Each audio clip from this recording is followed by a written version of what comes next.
Now I don't normally cover Star System roadmaps, but on Wednesday in the roadmap roundup, CIG announced that 4.0 is currently targeted to come out in Q3 this year.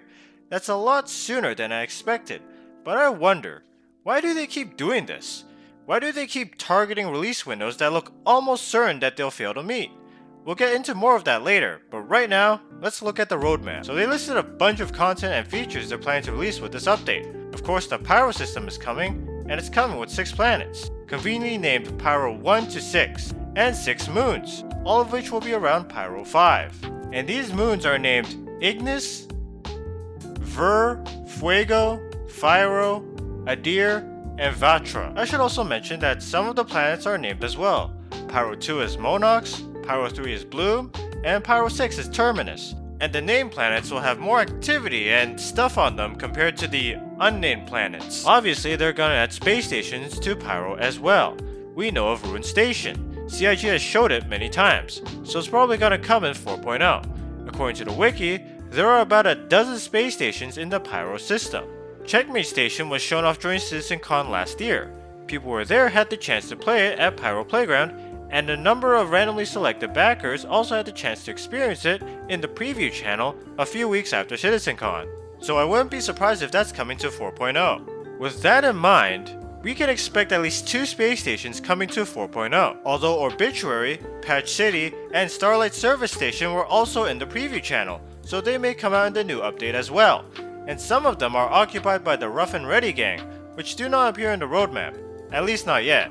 But I haven't counted the abandoned space stations, of which there are 7 listed in the wiki, but that's all up in the air on whether or not any one of them are coming in the next patch. Jump points to Pyro will become functional in Alpha 4.0, and the devs are looking to add more outposts with a colonial theme, which will probably be placed mostly in Pyro. They're also planning on adding the Quasi-Grazer, the third fauna in Star System, which looks like a space cow. I wonder if they'll let you milk it. Oh wait, they're eggs. New gameplay features are planned as well. Your ship can be on fire now. Well, a select few anyways. According to the picture, one of those vehicles they plan to implement it in is the Reclaimer. Of course, they're not gonna let you be totally helpless in a fire. They're also planning on adding functional fire extinguishers for you to use. Engineering gameplay is planned, which will allow players to manage, maintain, and repair various ship systems. There will also be different roles for engineering, each with their own gameplay loop, and will have to contend with item degradation, malfunctions, and power management. You know, this sounds like solo salvaging with the Reclaimer is gonna be a bigger pain in the ass than it already is. And I'm assuming if you don't manage or engineer your ship or someone else's ship properly, that it will eventually catch on fire. The first iteration of life support systems will entail a ship component that generates breathable gas when turned on, and management of said life support component within the vehicle loadout manager. This looks like in 4.0, if you don't attach a life support system to your ship, you basically can't breathe inside of it if you're in space. But that's about it. Will all the breathable gas disperse if you open up your ship? That'd be nice to know. I believe most, if not all, ships have a life support slot inside, but they're currently placeholders, so they may still have to modify at least all the gold standard ships to fit a physicalized life support system. And I'm curious what the stats and modifiers would be. Time until you can breathe in your ship? Recharge time? I don't know. Then there's the solar burst, which was showcased during CitizenCon at Pyro Playground. They are natural disasters that happen regularly around old stars like Pyro. The sun erupts with a high energy particle wave from its surface, traveling at 15% the speed of light throughout the entire system.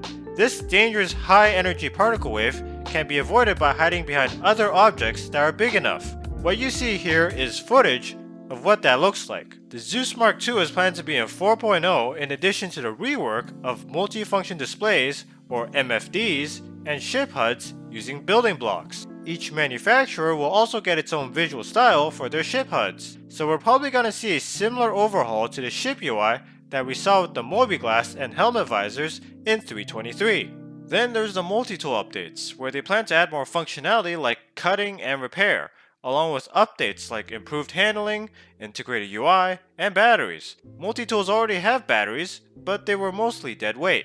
Currently, it can repair surface level hull damage on ships and vehicles. Could this update mean that they'll be able to 3D print and restore entire parts?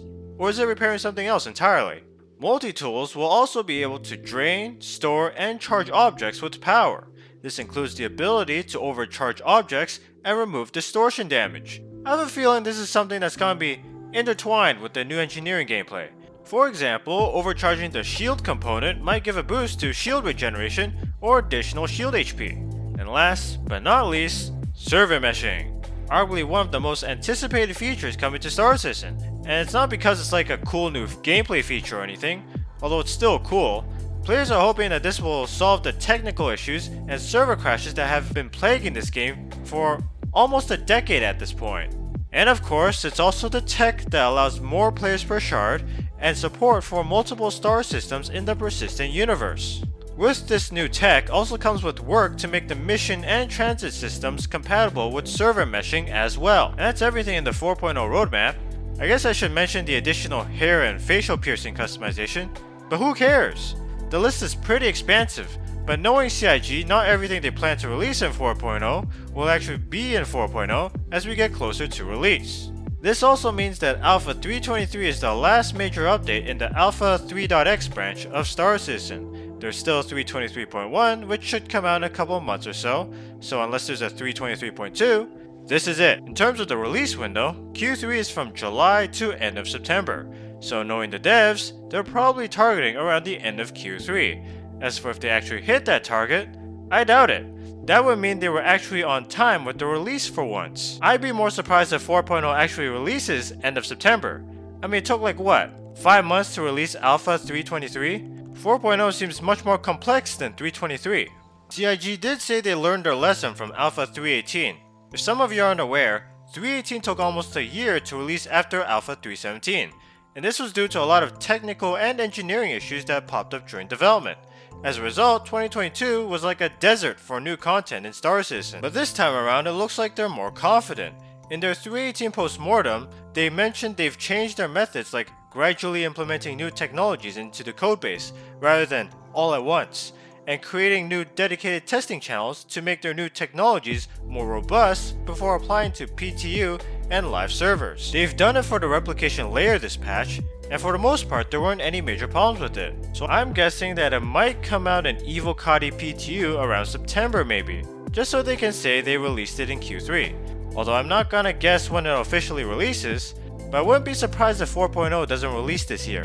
I'm not expecting that'll happen, but again, wouldn't be surprised. Given CIG's history though, we have to be skeptical. Hopefully we don't see a repeat of 2022. If you made it this far into the video, thank you so much for watching, I really appreciate it. And if you enjoyed the video, hit that like button, subscribe and ring that bell. Let me know what you think about the 4.0 roadmap in the comments below. I'm curious why they haven't added a system to take care of all the garbage in Star Citizen yet. I mean, we'll add life support gameplay and engineering gameplay, but we won't do anything about all the garbage that's lying around and killing our servers. I mean, the servers are drowning in medical gowns and crashing all the time, and server meshing looks like it's trying to solve complexity with even more complexity, but I'm hoping it works. I guess in a way, Star Citizen already has a garbage cleanup. Just let the servers crash and all the garbage disappears when you migrate to a new server. You know, I wonder if Alpha 4.0 will come with another wipe. I mean, we already have one for 323, although they let us keep our ships in inventory, or at least I did. But given how big the next patch will be, could there be another wipe, but this time it'll be everything? I guess we'll have to wait and see. But enough about Alpha 4.0. Alpha 323 is finally here, and want to know some of the cool changes they've added in Alpha 323, then I highly recommend you watch this video right here.